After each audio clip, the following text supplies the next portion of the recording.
नमस्कार विद्यार्थी मित्रों, आप घर पे होंगे, सुरक्षित होंगे। फिलहाल जो कोरोना नामक वैश्विक महामारी चल रही है, उसीलिए अब हम आपको वीडियो के माध्यम से पढ़ाने का कार्य करेंगे। तो आप जानते हैं कि आपका जो तीसरा सेमेस्टर है BA सेम 3 में जिनका मुख्य हिंदी है या जिनका गौण हिंदी है, तो दोनों के लिए जो मैं आपको पढ़ाने वाला हूँ, जो आपका पेपर नंबर 306 ठीक है, CEHN 306 OEHN 306, यानी जिनका मुख्य हिंदी है उनके लिए और जिनका प्रथम गौण हिंदी है उनके लिए जो आपके सिलेबस में है वह पेपर है अंधेर नगरी। ठीक है, तो यहाँ पर देखिए कि हमारी जो यूनिवर्सिटी है कच्छ विश्वविद्यालय, ठीक है, श्यामजी कृष्ण वर्मा कच्छ विश्वविद्यालय, तो उसमें जो मैं आपको पढ़ाने वाला हूँ पेपर नंबर 306, जो आप जानते हैं कि उसका नाम है अंधेर नगरी। तो देखिए यह जो हम पहले कहीं भी आपको आगे बढ़ना है तो पहले आपको कहाँ तक जाना है, आप गूगल मैप देखते हैं, ठीक है। तो उसी प्रकार से जो हम ये जो पेपर पढ़ने वाले हैं, कौन सा पेपर, तो अंधेर नगरी किसका है, तो भारतेंदु जी का है। तो वह पेपर क्या है और उसका सिलेबस क्या है, किस प्रकार आपको उसका अभ्यास करना है, कैसे कैसे प्रश्न आपको कसौटी में एग्जाम में पूछे जाते हैं, कितने मार्क्स के हैं, कौन कौन से हैं, किस तरह आपको उस चीज में आगे बढ़ना है। तो उसके लिए पहले जो हमारा नक्शा होना चाहिए कि हमें किस तरह से आगे बढ़ना है। तो उसके लिए मैं आपको पहले मैं जो आपके सिलेबस में जो है किस प्रकार उसका पूरा ढांचा है, उस ढांचे को आपके आगे स्पष्ट करूंगा। उसके बाद किस प्रकार यह जो ढांचा है उसको आपको यूनिवर्सिटी की जो एग्जाम होती है उस एग्जाम में किस प्रकार पूछते हैं, ठीक है, वह चीज मैं स्पष्ट आपके सामने करूंगा। तो सबसे पहले हम देखते हैं कि किस प्रकार का हमारा सिलेबस है। तो यहाँ पर देखिए जो है आपका सेम 3 है, ठीक है, तो उसमें पाठ्य पुस्तक का नाम क्या है आपका, अंधेर नगरी। कौन है, भारतेंदु हरिश्चंद्र, और उसके जो प्रकाशक है कौन है, जय भारती प्रकाशक इलाहाबाद, ठीक है। तो यहाँ पर देखिए यह जो आपके प्रकाशक है उसके हिसाब से आपको वह किताब खास आपको दूसरी भी किताब मिलती है तो उसमें कोई दिक्कत नहीं है, मगर आपको खास तरह से जो जय भारती प्रकाशक का जो है उस किताब को केंद्र में रखकर आपको आगे बढ़ना है, ठीक है। तो यहाँ पर देखिए यह जो है नाटक, तो हमें क्या क्या पढ़ना है उसमें। तो पहले तो क्या है, तो अंधेर नगरी का कथाशा कि कोई भी चीज है, देखिए कोई भी किताब है बिना उसके जो कथासार है उसके बगैर हम आगे बढ़ते नहीं है, ठीक है। अगर आपके पास जमीन नहीं होगी, अगर आपके पास प्लॉट नहीं होगा तो आप उसके ऊपर कुछ भी नहीं, चाहे रास्ता बनाना हो, चाहे घर बनाना हो, चाहे खेती करनी हो, कुछ भी कर सकते नहीं है। तो उसके लिए आपके पास पहले क्या, तो कथासार होना चाहिए। तो यहाँ पर भी देखिए पहले आपको जो देखना है वह क्या देखना है, तो कथा वस्तु देखनी है। तो सबसे पहले हम जो अगला मैं वीडियो बनाऊंगा वह कथा वस्तु जो क्रमशः उसके जो अलग अलग दृश्य है उसमें जो कथा वस्तु होती है उसको हम देखेंगे। उसके बाद देखिए यहाँ पर आपको देखना है कि किस प्रकार उसके प्रश्न होते हैं, ठीक है। तो पहले हमें देखना है, क्या देखना है, कथा वस्तु कथा सार देखना है। उसके बाद नाटक कला के तत्वों के आधार पर मूल्यांकन। तो यह जो हमारी कृति है, कौन सी कृति, अंधेर नगरी, तो उसके जो वह कौन सी विधा है पहले, तो यहाँ पर देखिए आप समझ जाएंगे कि वह कौन सी विधा है, तो वह नाटक विधा है, ठीक है। तो यहाँ पर देखिए जो काव्य के दो प्रकार होते हैं, दृश्य काव्य और श्राव्य काव्य। तो यहाँ पर ये जो दृश्य काव्य में है नाटक आता है, तो उसके जो अलग अलग तत्व हैं उन तत्वों के आधार पर हमें इस अंधेर नगरी का मूल्यांकन करना है। तो हमें पता चलेगा कि अगर यह नाटक है तो उनके जो तत्व होते हैं उनके आधार पर यह सफल सिद्ध होता है या नहीं होता है, ठीक है। उसके बाद देखिए अंधेर नगरी में चरित्र चित्रण, उसके कोई भी देखिए कथा वस्तु रोचक कब बनती है, जब उसमें अलग अलग चरित्र होते हैं, अलग अलग पात्र होते हैं। जब पात्र नहीं होगा तो क्या होगा, कथा वस्तु आगे बढ़ती नहीं है। तो यहाँ पर भी देखिए सीमित पात्र है, बहुत ही सीमित, मगर फिर भी देखिए भारतेंदु जी ने किस प्रकार इस पूरे नाटक को तैयार किया है। तो उसमें जो जितने भी चरित्र है, मुख्य तो 3 ही पात्र है, 3 या 4 है, मगर उसके अतिरिक्त जितने भी चरित्र है, सारे चरित्रों की जो चारित्रिक विशेषताएं हैं वह हम कथा वस्तु के बाद या तत्वों की चर्चा करने के बाद विस्तृत रूप में उनके चरित्र को केंद्र में रखकर हम उसकी चर्चा करेंगे, ठीक है। और उसके बाद देखिए क्या है, तो सह संदर्भ व्याख्या।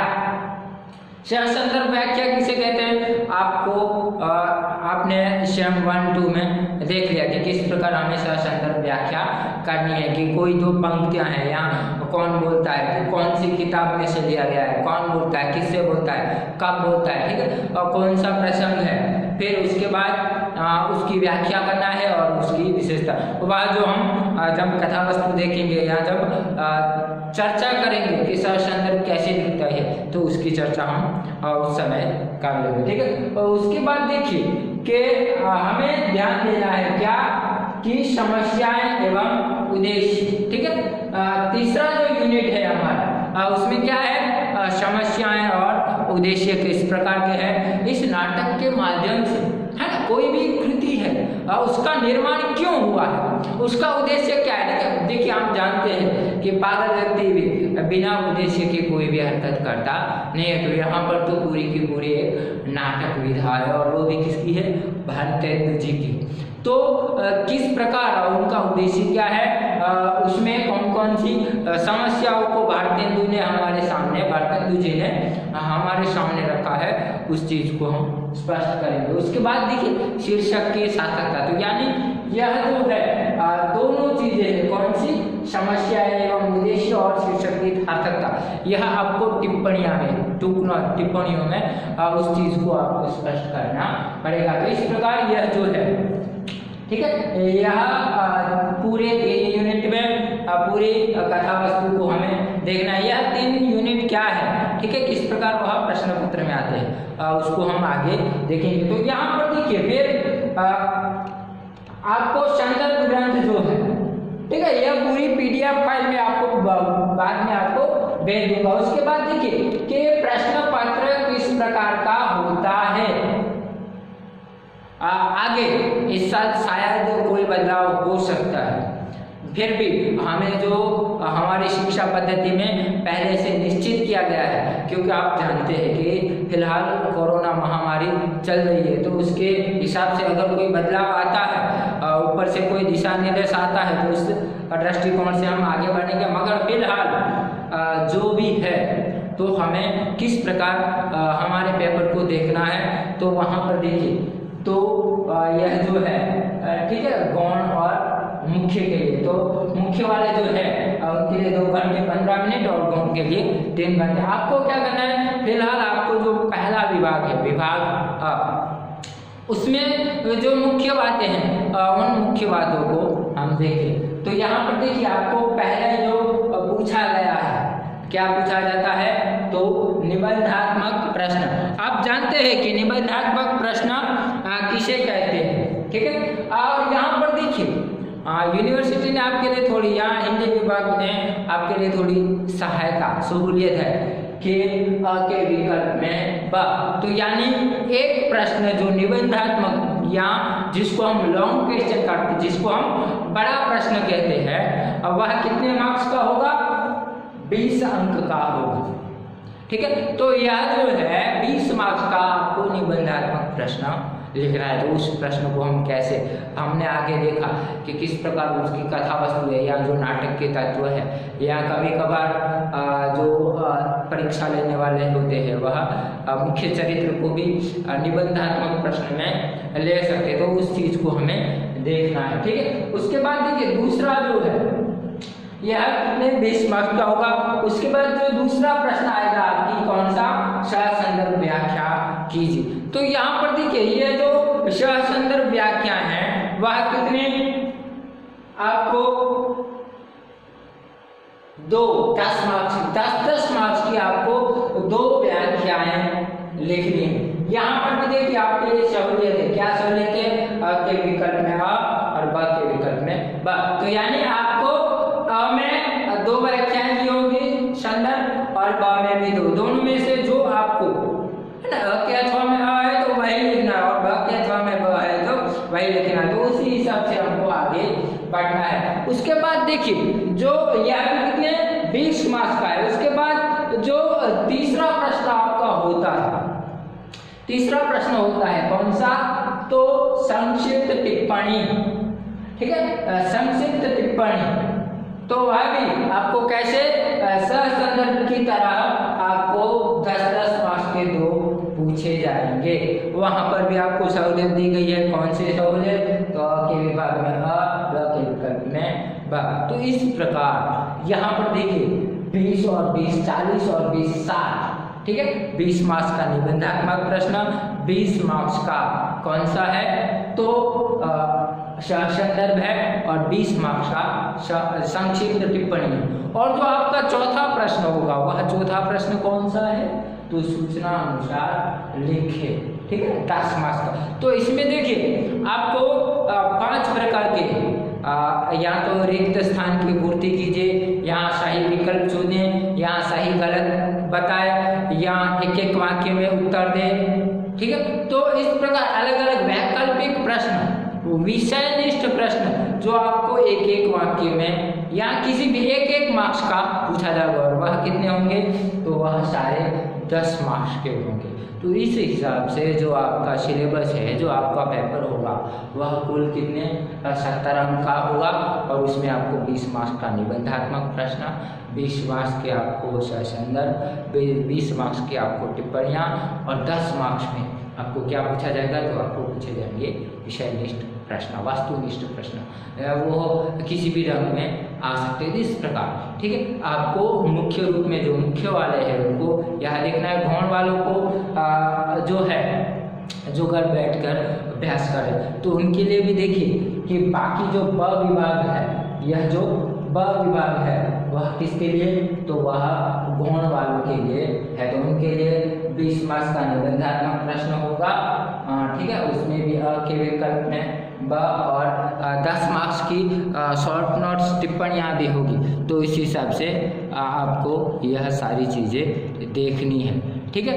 उसके बाद देखिए मेरे पास कुछ प्रश्न पत्र पड़े हैं, पुराने प्रश्न पत्र। तो यह जो मैंने आपको सिलेबस समझाया कि किस प्रकार आपका प्रश्न पत्र होता है, सिलेबस के हिसाब से जो अलग अलग प्रश्न पत्र मेरे पास पड़े हैं उनमें से कुछ प्रश्न पत्र में ले आया हूँ। तो क्या होगा, आपको किस प्रकार पढ़ना है, तैयारी किस प्रकार करनी है और उसको आपको ठीक से पता चल सकता है। तो उसके लिए कुछ प्रश्न पत्र है, देखिए, ठीक है, आप देख सकते हैं यहाँ पर कि मुख्य 306 अंधेर नगरी, ठीक है, 70 और 100 मार्क्स। यहाँ पर देखिए 70 मार्क्स और 100 मार्क्स। आप जानते हैं कि 70 मार्क्स जो है मुख्य के लिए है और 100 मार्क्स है वह गौण के लिए। तो यहाँ पर देखिए पूरी जो सूचनाएं है वह पूरी की पूरी सूचनाएं आपको पढ़नी है। उसके बाद देखिए विभाग अ, ठीक है, तो यहाँ पर देखिए कि हमने बात की थी कि पहला जो निबंधात्मक प्रश्न है कितने मार्क्स का है? 20 मार्क्स का है, ठीक है। तो देखिए कौन सा प्रश्न है? अंधेर नगरी नाटक की समीक्षा कीजिए, ठीक है। तो यहाँ पर वह नाटक है तो समीक्षा आपको पूछे, आपको तत्व पूछे, यहाँ पूछे कि अंधेर नगरी एक सफल नाटक है, तो सारे प्रश्नों के उत्तर में आपको क्या करना है? तो जो नाटक के तत्व है उन तत्वों के आधार पर ही उसकी विवेचना करनी है, ठीक है।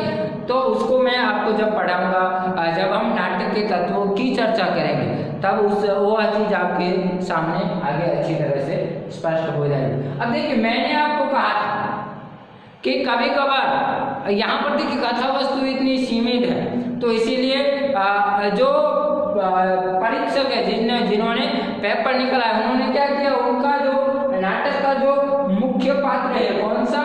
गोवर्धन दास। तो यहाँ पर उसने उसके चरित्र के बारे में पूछ लिया है कि भाई उसके चरित्र, तो यहाँ पर यह भी कितने 20 मार्क्स का होगा। तो इसलिए मैंने आपको पहले भी कहा था कि निबंधात्मक प्रश्न में कथा वस्तु आती है, तत्व आते हैं और उसमें जो मुख्य पात्र है या कभी कभार आपकी बौद्धिक क्षमता किस प्रकार है, तो जो सवाल है, जो प्रश्न है, वह अलग ढंग से घुमाकर आपकी बौद्धिक परीक्षा लेने वाले प्रश्न भी हो सकते हैं। ठीक है, तो यहाँ पर देखिए यहाँ पर क्या पूछा है, समीक्षा। ठीक है, तो समीक्षा में तत्व आ सकते हैं, इतनी जानकारी आपको होनी चाहिए। उसके बाद कौन सा है, गोवर्धन दास का चरित्र चित्रण, तो उसको आपको देखना है। उसके बाद देखिए ससंदर्भ व्याख्या कीजिए। तो देखिए आप जानते हैं कि ससंदर्भ व्याख्या में क्या करना है आपको, जो है प्रश्न पूछा गया है, ठीक है, उसमें जो व्याख्या करनी है। तो हमने जब सिलेबस, यूनिवर्सिटी का सिलेबस यहाँ उसमें जो ढांचा देखा, ठीक है, तो वहाँ पर देखिए कि प्रश्न है 20 मार्क्स का, इसके अथवा में ठीक है। तो यहाँ पर जो है कि भाई लोभ पाप का मोल है, लोभ मिटावत मान, लोभ कभी नहीं कीजिए, या में नरक निदान। ठीक है, तो यहाँ पर देखिए कैसे ससंदर्भ व्याख्या करते हैं, वह जब उसकी डिटेल में चर्चा हम बाद में करेंगे। फिर भी देखिए आपको महत्वपूर्ण है कि कोई भी ससंदर्भ है तो कहाँ से लिया गया है, ठीक है, कौन सी कृति है, उसके बाद कौन बोलता है, किसको बोलता है, कब बोलता है, और कौन सा दूसरा जो है पहले ससंदर्भ यानी कहाँ से लिया गया है, कौन बोलता है, किससे, उसके बाद यह जो है संदर्भ, ठीक है, प्रसंग कहाँ का है, उसके बाद दूसरी जो तीसरा जो विभाग आता है, ठीक है, वहाँ पर हमें क्या करना है, वो है जो है संदर्भ, उसकी पूरी की पूरी क्या करना है, व्याख्या करनी है। पहले हमने बता दिया संदर्भ कहाँ से लिया गया, उसके बाद व्याख्या, और व्याख्या के बाद हम अगला टॉपिक बनाएंगे क्या, विशेषताएं। तो उसमें जो अलग अलग विशेषताएं कैसे बनती है उसकी चर्चा हम जब ससंदर्भ की चर्चा करेंगे तब उसके साथ करते जाएंगे। ठीक है, तो यहाँ पर देखिए, यहाँ तो आपको लोभ पाप का मूल है लिखना है, यहाँ मछलियाँ टक्के से लिखा है लिखना है। तो उसी हिसाब से देखिए आगे बढ़ते हैं, तो यहाँ पर देखिए ब किसका प्रश्न नंबर 2 का ब, तो वहां पर भी आपको जाना धर्म के अथवा में ऊंच नीच सब एक ही साथ, ठीक है, वह सारी चीजें करनी है। तो इस प्रकार यह जो है दूसरा प्रश्न उसमें ससंदर्भ करना है। उसके बाद देखिए यह जो हमारा तीसरा प्रश्न है, कौन सा, संक्षेप में लिखिए। जो तीसरा प्रश्न है टिप्पणी या संक्षेप में लिखिए। तो यहाँ पर देखिए कि आपको अंधे नर का शीर्षक है और उसकी चर्चा करनी है, उसके अथवा में क्या है, तो महंत का चरित्र चित्रण करना है। फिर और क्या अथवा में, ठीक है, अंधे नगरी शीर्षक के अथवा में क्या करना है, महंत का चरित्र चित्रण, और अंधे नगरी के उद्देश्य के अथवा में राजा का चरित्र चित्रण। ठीक है, तो इस प्रकार से यह आपको कितने 20 मार्क्स आए, तो यानी एक संदर्भ कितने मार्क्स का है, एक संदर्भ 10 मार्क्स का रहेगा। तो आपको उसी हिसाब से आगे बढ़ना है। तो यहाँ पर देखिए कि आपका जो है चौथा जो है मैंने कहा था कि आपको किसी भी प्रकार प्रश्न पूछे जाएं, यहाँ पर क्या है, एक एक वाक्य में उत्तर लिखिए। तो आपको जो भी है प्रश्न उसके का एक एक वाक्य में उत्तर देना है। कभी कभार बच्चे क्या करता है कि यहाँ पर देखिए प्रश्न पूछा गया है कि अंधेर नगरी किसकी रचना है, तो कई सारे बच्चे होते हैं वो क्या करते हैं कि भारतेंदु हरिश्चंद्र इतना लिखकर ही आ जाते हैं। तो यह गलती कृपया आप मत करें। आपको क्या करना है, देखिए सूचना है के बाद एक वाक्य में उत्तर लिखिए। तो आपको पूरा वाक्य लिखना है, एक दो शब्द नहीं लिखने। तो आपको लिखना पड़ेगा कि अंधेर नगरी भारतेंदु हरिश्चंद्र जी की रचना है। तो उस प्रकार आपको क्या करना है, पूर्ण वाक्य में उत्तर लिखना है। ठीक है, तो यहाँ पर देखिए यह एक एक वाक्य वाले जो प्रश्न होंगे वह 10 प्रश्न होंगे। यहाँ पर एक बात स्पष्ट कर दूं कि भले ही वहाँ पर आपको दिया गया कि भाई पहला प्रश्न निबंधात्मक होगा, दूसरा ससंदर्भ होगा, तीसरा टिप्पणी होगा और चौथा एक एक वाक्य होगा। मगर कभी कभार जो परीक्षा में जो पेपर निकालते हैं वह पहले संदर्भ पूछ रहे थे, उसके बाद निबंधात्मक प्रश्न पूछ रहे थे। तो यानी संदर्भ और निबंधात्मक प्रश्न है उनके क्रम में बदलाव होता रहेगा। मगर ये जो आपका है कौन सा प्रश्न नंबर 3 संक्षिप्त टिप्पणी और प्रश्न नंबर 4 एक एक वाक्य में, वह कभी भी बदलेगा नहीं। ठीक है, तो इस चीज को आपको खास तरह से देखना है। अब यहाँ पर देखिए आप, यह जो प्रश्न पत्र है, ठीक है, तो वहां पर देखिए अलग अलग प्रश्न है कि रचना किसकी है, भारतेंदु जी का जन्म कब हुआ, ठीक है, फिर भारतेंदु जी के ग्रंथों की संख्या कितनी है, ठीक है, अंधेर नगरी साहित्य प्रकार क्या है, और इस प्रकार कौन सा वाक्य कौन बोलता है। तो यहाँ पर देखिए आप इन 10 प्रश्नों में देखेंगे तो आपको पता चलेगा। देखिए आप ध्यान दीजिए, आप अगर इन 10 प्रश्नों को देखेंगे तो आपको पता चलेगा कि 10 में से 3 या 4 जो है प्रश्न है वह किसके ऊपर, तो वह भारतेंदु जी के ऊपर पूछे गए।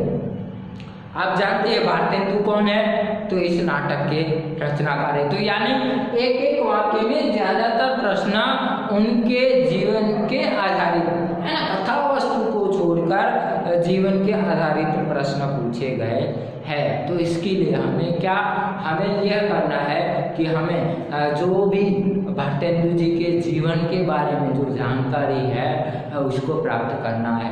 तो इसीलिए इसके बाद में जो अगला वीडियो बनाऊंगा या आपको पढ़ाऊंगा वह मुख्य रूप से जो अभी तक जितने भी प्रश्न पत्रों में भारतेंदु जी के बारे में एक एक वाक्य में पूछा गया है या पूछे जा सकते हैं। तो ठीक है, तो अगला जो हमारा वीडियो होगा वह भारतेंदु जी के जीवन के आधारित होगा। मैंने आपको शायद छुट्टियों में भी विकिपीडिया भेज दिया था, भारतेंदु नाटक की कथा वस्तु या पूरी किताब आपको PDF फाइल में भेज दी थी, वह मिल गई है तो ठीक है, नहीं मिली है तो आप मुझे कांटेक्ट करके वह प्राप्त कर सकते हैं। तो इसके बाद जो हम चर्चा करेंगे वह चर्चा होगी भारतेंदु जी के जीवन के ऊपर। क्यों? क्योंकि एक एक वाक्य में जितने भी प्रश्न है या जो निबंधात्मक प्रश्न है, शॉर्ट नोट है, ससंदर्भ है, तो वहाँ पर भी आप लेखक के बारे में कितना जानते हैं वह लिख सकते हो। तो क्या होगा, आपका उत्तर एकदम अच्छी तरह से बनेगा। तो इसीलिए आपको ध्यान रखना है, क्या ध्यान रखना है, भारतेंदु जी के जीवन के बारे में। क्यों? क्योंकि देखिए यह जो है कई ऐसे लेखक जो आप अगर इस क्षेत्र में आप विधा में है, हिंदी में है, तो भारतेंदु है, प्रेमचंद है, ठीक है, कबीर है, वह कहीं ना कहीं आपको पूछे जाते हैं। तो उनकी विस्तृत जानकारी आपको होनी चाहिए। तो अगला जो मैं वीडियो बनाऊंगा वह उनके जीवन के आधारित होगा। तो यहाँ पर देखिए कि इस प्रकार है। फिर उसके बाद देखिए विभाग ब है। ये जो विभाग ब है आपके लिए वह महत्वपूर्ण नहीं, आपके लिए महत्वपूर्ण नहीं है। क्यों? क्योंकि आप रेगुलर अभ्यास कर रहे हो। यह जो ब विभाग है वह किसके लिए होता है, तो वह होता है जो घर बैठे एग्जाम दे रहे, एक्शनल अभ्यास कर रहे हैं उनके लिए। मगर फिर भी देखिए कि उनको जो प्रश्न पूछे गए वह प्रश्न आपको भी पूछे जा सकते हैं। वैसे प्रश्न कभी कभार जब प्रश्न नहीं निकलते तो जब पेपर निकालने वाले होते हैं वह ब विभाग वाला हमें पूछ लेते हैं, अ विभाग वाला ब में पूछ लेते हैं। तो यहाँ पर देखिए जो है बड़ा प्रश्न नंबर 5 में अंधेर नगरी नाटक की कथा वस्तु लिखिए। तो आपको वहाँ पर क्या करना है, जो अंधेर नगरी है उसकी पूरी की पूरी कथा वस्तु आपको लिखनी है अपने शब्दों में, ठीक है। उसके बाद देखिए उसके अथवा में अंधेर नगरी में मंत्री का चरित्रांकन कीजिए। तो यहाँ पर हमने आगे देखा कि गोवर्धन दास का चरित्र पूछा गया, महंत का पूछा गया, ठीक है। तो यहाँ पर देखिए राजा का पूछा गया, तो यहाँ पर किसका, तो राजा के मंत्री का चरित्र चित्रण पूछा गया है। ठीक है, उसके बाद देखिए आप संक्षिप्त टिप्पणी में संवाद योजना, ठीक है, संवाद योजना किसे कहते हैं, किस प्रकार की होती है, संवाद किसे कहते हैं, वह जो हम उनके तत्वों की चर्चा करेंगे तब उसको ठीक से देखेंगे हैं। उसके बाद अंधे नगरी की समस्या है, तो अंधे नगरी में कौन, वहाँ पर देखिए आपको लॉन्ग क्वेश्चन में क्या करना है, यह जो समस्या अगर पूछी जाए लॉन्ग क्वेश्चन में तो आपको 20 मार्क्स के हिसाब से लिखना है। यहाँ पर आपको संक्षेप में यानी टिप्पणी के रूप में टूक नोट के रूप में पूछा गया है, तो इसलिए आपको क्या करना है, आपको उसको संक्षेप में लिखना है। आशा रखता हूँ कि आपको यह चीज़ समझ में आ गई होगी। उसके अतिरिक्त देखिए दूसरे भी पेपर है, ठीक है, मैंने कहा था कि थोड़ा बहुत बदलाव हो सकता है। तो यहाँ पर देखिए आपने देखा कि किस प्रकार जो अंधे नगरी की कथा वस्तु है, आगे हमने पेपर देखा उसमें क्या ब विभाग में पूछी गई थी, यहाँ पर क्या हुआ है, तो यहाँ पर अ विभाग में पूछी गई है। ठीक है, उसके बाद देखिए यहाँ पर तत्व, वहां पर प्रश्न था नाटक कला के तत्वों के आधार पर, यहाँ पर क्या है, सिद्ध कीजिए कि अंधे नगरी एक श्रेष्ठ प्राचीन नाटक है। तो यहाँ पर भी क्या है, आपको नाटक का एक प्रकार है प्रहसन, उस प्रकार के तत्वों के आधार पर उसकी आपको विवेचना करनी है। उसके बाद देखिए आप देख सकते हैं कि संदर्भ पूछे गए हैं। ठीक है, उसके बाद जो है देखिए आप जानते हैं कि जो संवाद योजना है आपको वहाँ पर शॉर्ट नोट्स में जो बाह्य है एक्शनल वाले थे ब विभाग में पूछा गया था, यहाँ पर क्या है, तो अ विभाग में पूछा गया है। ठीक है, तो इस प्रकार की हो सकते हैं। फिर नाटक का शीर्षक, फिर भाषा। ठीक है, यहाँ पर भी देखिए आप देखिए कि जन्म कब हुआ था, कौन से वर्ष में लिखा गया है, ठीक है, भाषा के ऊपर क्या विचार है, पिता का नाटक कौन सा है। तो ये जो सारी चीजें आप देखते हैं कि ज्यादातर प्रश्न है, प्रश्न पूछे गए वह किसके, तो भारतेंदु जी के जीवन के, है ना, उनके जीवन के आधारित पूछे गए हैं, जो आपको नाटक की कथा वस्तु में देखने को मिलेंगे नहीं। तो आप इसलिए पूरा का पूरा जो होगा, जितनी भी चर्चा होगी उनके जीवन के आधारित दिए जितने भी एक एक वाक्य में पूछे गए या पूछे जा सकते हैं, उन सारे प्रश्नों की जो उनके जीवन में जरूरी है वह सारी चीज़ें मैं आपके आगे स्पष्ट कर दूंगा। ठीक है, तो यहाँ पर देखिए अलग अलग है। फिर नाटक की समीक्षा है, समस्याओं की चर्चा करनी है, ठीक है, कथा वस्तु है। उसके बाद देखिए दूसरा जो पेपर है वहाँ पर भी उसी प्रकार है सारी की सारी। यह जो है सारे पेपर है, सिलेबस है, वह मैं आपको PDF फाइल में दे दूंगा। ठीक है, हमें ना क्या करने वाले हैं कि अलग तरह से पूरे का पूरा जो है पेपर का ढांचा है, तो उसके लिए देखिए आपको वह सारी चीज़ें स्पष्ट करनी है। तो इस प्रकार अलग अलग जो पेपर है वह सारे के सारे मिल जाएंगे। तो देखिए मैंने आपको कहा था, है ना, कि बदलाव हो सकता है। तो यहाँ पर देखिए पहला जो प्रश्न था सिलेबस में, यहाँ आगे के आपने पेपर देखे होंगे, उसमें क्या था, तो उसमें लॉन्ग क्वेश्चन प्रथम कक्षा में था, पहला प्रश्न था। यहाँ पर पहला प्रश्न कौन सा है, तो संदर्भ व्याख्या है। तो यानी उसके क्रम में आगे पीछे, क्रम आगे पीछे हो सकता है, मगर उसके जो मार्क्स है, उसके जो गुण है, उसमें कोई भी बदलाव आएगा नहीं। तो यहाँ पर देखिए आगे हमने देखा, क्या देखा कि जो प्रश्न नंबर 4 है, एक एक वाक्य है, यहाँ पर क्या है, तो उचित विकल्प चुनकर उत्तर दीजिए। यहाँ पर आपको 3 या 4 विकल्प दिए गए होंगे, उसके आधार पर आपको सही विकल्प चुनकर पूरे का पूरा वाक्य का क्या करना है, फिर से लिखना है। ठीक है, तो इस प्रकार मैं आशा रखता हूँ कि जो भी बातें मैंने अभी बताई वह आप समझ गए होंगे, मगर फिर भी आपको अगर कोई भी चीज़ समझ में नहीं आई है तो हम जो हमारे कॉलेज का है ना अंधे नगरी के लिए OEHN और CEHN 306 है, उसका एक व्हाट्सएप ग्रुप बनाएंगे और उसमें आपको जो भी चीज़ अभी मैंने बताई वह समझ में नहीं आ रही है तो 1-2 बार वीडियो देखिए, और फिर भी समझ में नहीं आ रही तो आप मुझको पूछ सकते हैं, ठीक है। तो यहाँ पर किस प्रकार का हमारे नाटक का ढांचा है, किस प्रकार के यूनिट में विभाजित है, और कैसे कैसे प्रश्न आपको पूछे जाएंगे। तो यानी उसका जो प्रथम हमें आगे बढ़ना है तो उसका नक्शा कैसा होता है वह मैंने आपको बता दिया है। अगले लेक्चर में मैं आपको जो भारतेंदु जी के जीवन के बारे में जो बातें हैं उस बातों की हम चर्चा करेंगे। तो यहाँ पर मैं फिलहाल मैं अपना वीडियो यहाँ पर रोक रहा हूँ, और अगले वीडियो में मैं भारतेंदु जी के जीवन के बारे में चर्चा करेंगे। उसके बाद अगले वीडियो में जो नाटक के 6 अंक है तो अंकवार उसकी कथा वस्तु वैसे ही मैंने PDF बना लिया है, उसके हिसाब से हम आगे बढ़ेंगे। तो आशा रखता हूँ कि यह वीडियो आपको अच्छा रहा होगा। शुक्रिया।